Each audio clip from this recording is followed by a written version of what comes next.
So for us, it's Chanukah. Things are relatively normal.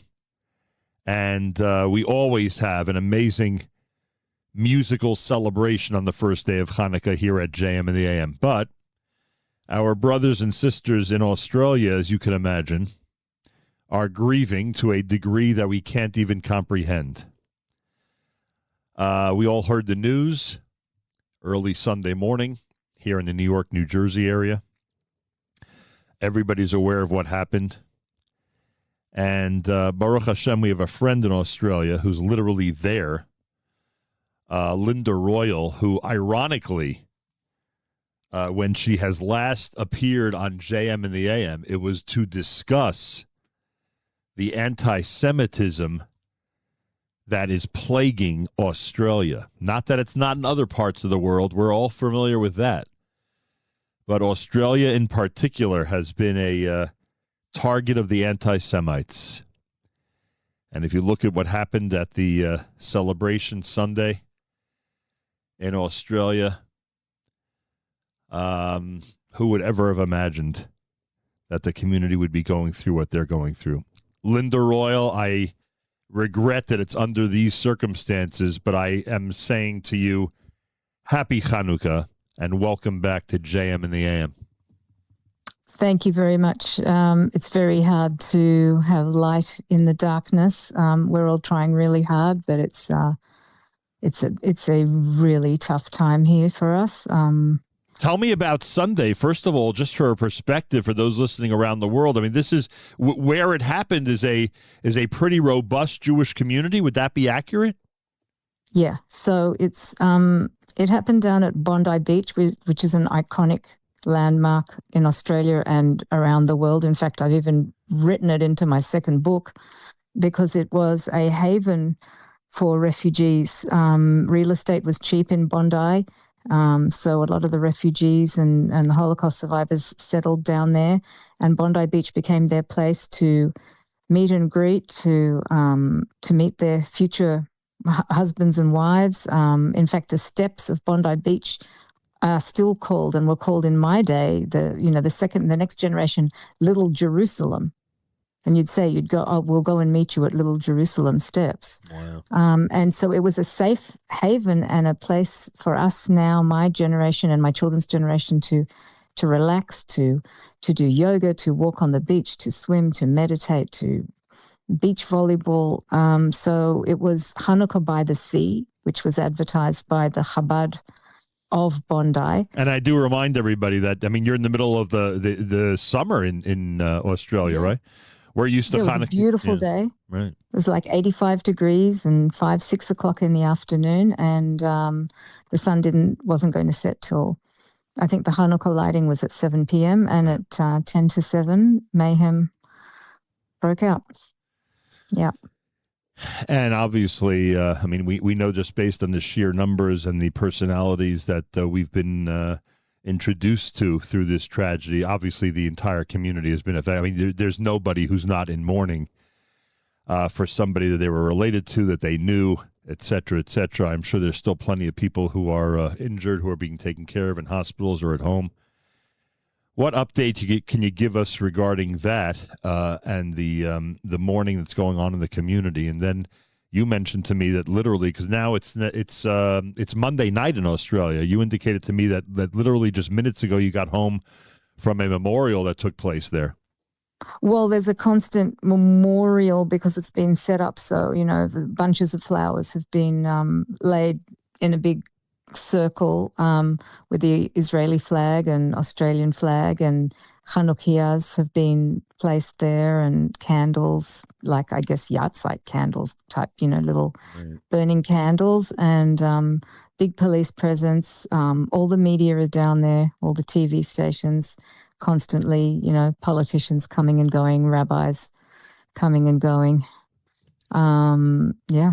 You had spoken to us about anti-Semitism in Australia this past summer, both on a community level, those who, one must fear are extreme and could take actions like this, where you described to us that it could turn violent. And then you also spoke about it on the political level. So what are your feelings when you see these public officials come now to memorialize the victims? Um, I won't say what we all feel like doing to our politicians. I mean, the foreign minister, Penny Wong, is nowhere to be seen. She hasn't even surfaced. Albanese, our prime minister, took 3 hours to make a halfway decent statement. The first one that was released was absolutely pathetic. It made no mention of Chanukah, the fact that it was a Jewish event, or that it was likely a terrorist attack. Nothing.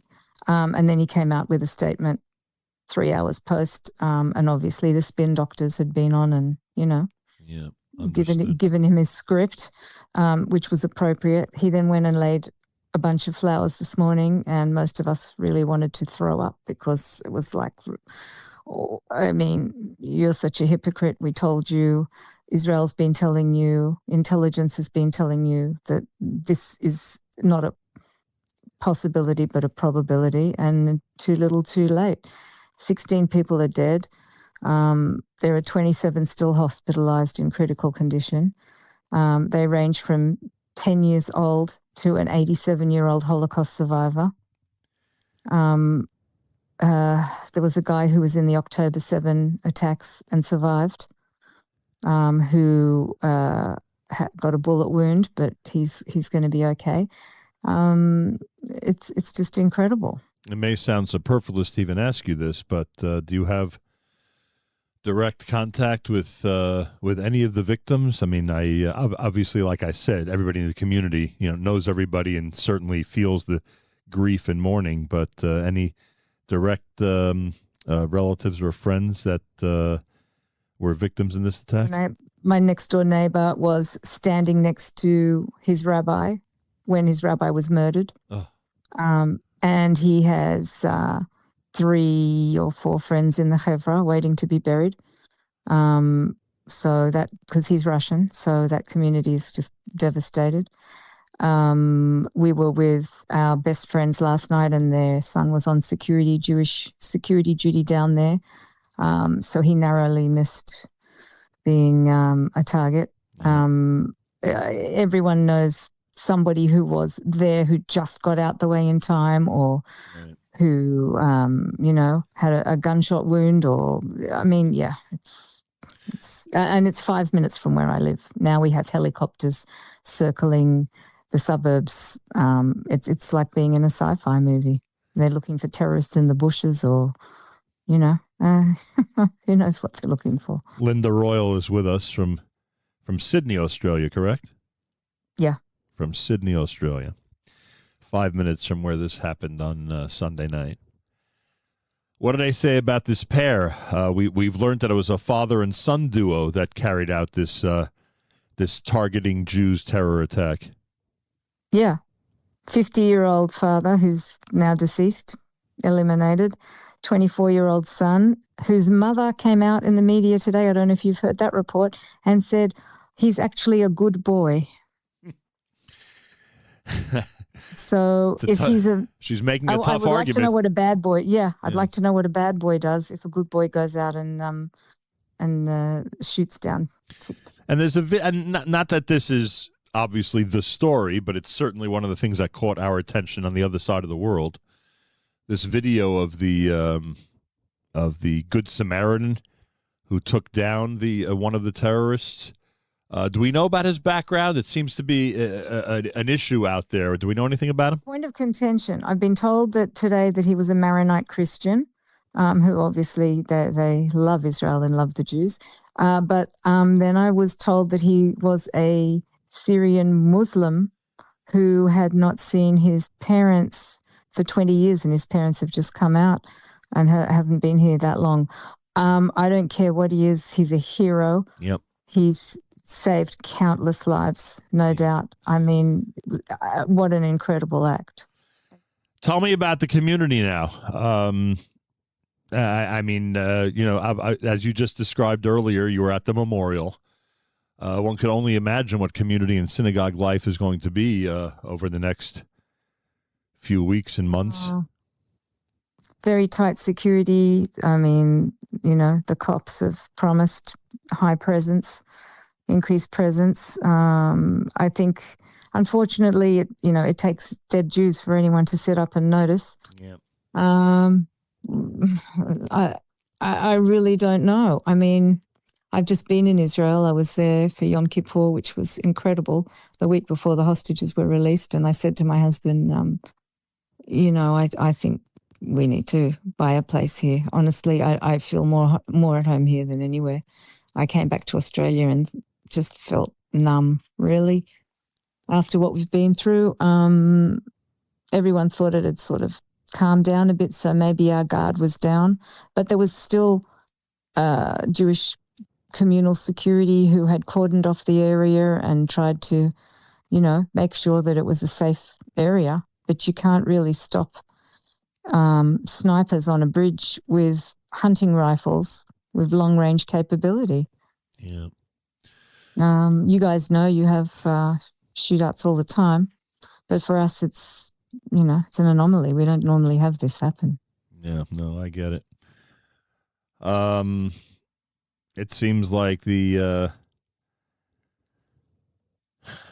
every one of these victims is really being borne by the entire community. I mean, the rabbi that we keep hearing about, the Chabad emissary, who obviously had a tremendous impact on the community, it seems. That goes without saying, but it seems everybody is representative of a very tight-knit community, and one where everybody knows each other, and one where, unfortunately, the mourning and suffering is going to go on for quite a while. Yeah. Look, this community, I mean, this area of Sydney, it has the largest Jewish population in the Southern Hemisphere. Wow. So it's massive. But we are a small community. We only number in the tens of thousands. It's not like New York. No, understood. So that's the thing. Everybody knows somebody. And we all grieve together.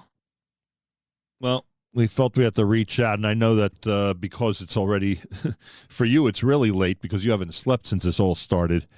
I know it was very hard to sleep last night. I can only imagine. I know you stayed up specifically just to speak to us on this Monday night in Australia. I'll take this opportunity again because I guess, as we keep being reminded by everybody around the world, including Jewish leadership in Australia, the light will continue to shine, and there'll be a happy Chanukah despite all this tremendous grief and terror and mourning that's going on, and that many of us are feeling, obviously not to the degree that you guys are in Australia, but you know how the Jewish family is, Linda. I don't have to tell you, how interrelated we always feel.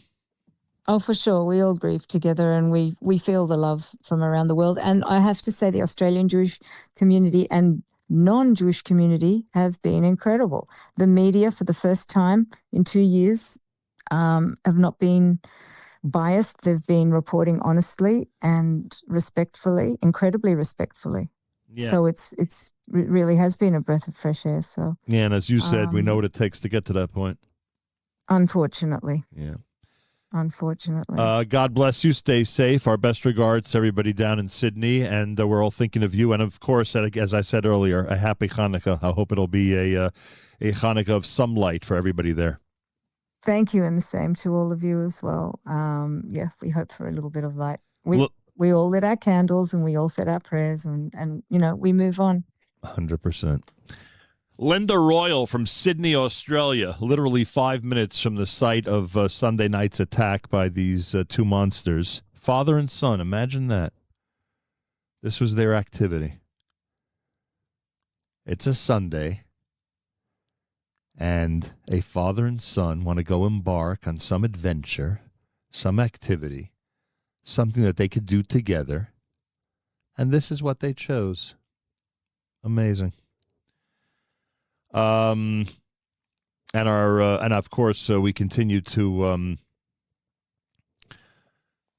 focus on our brothers and sisters in Australia. And I actually wanted to speak to Linda, obviously later in the show. I mean, this audience builds every single morning, but she and probably everybody else in the community is completely exhausted, and it's getting late on a Monday night. So she was gracious enough to give us a few minutes before getting some rest Monday night in Australia. JM in the AM, it is a It is an unusual first day of Chanukah because we have this incredible holiday that we've been looking forward to for all this time. And family and friends and children of all ages love Chanukah and love every aspect of it. And many of us had Chanukah gatherings yesterday with family and friends already. Last night. And some will be doing it this week, and some on Saturday night, and some on Sunday night of next week. But then, of course, we had this incredible tragedy, terrible episode that has really hit the heart, the collective heart of the Jewish people in a very, very strong way. Unbelievable.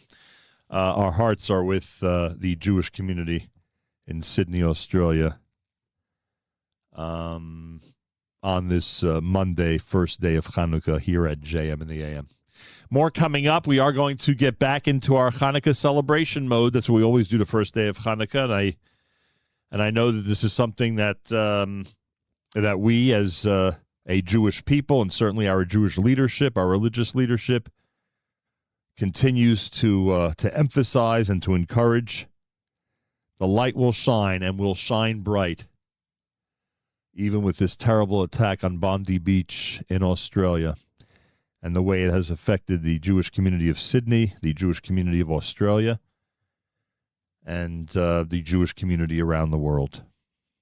My thanks again to Linda Royal for joining us. You're listening to a Monday, first day of Chanukah here at JM in the AM.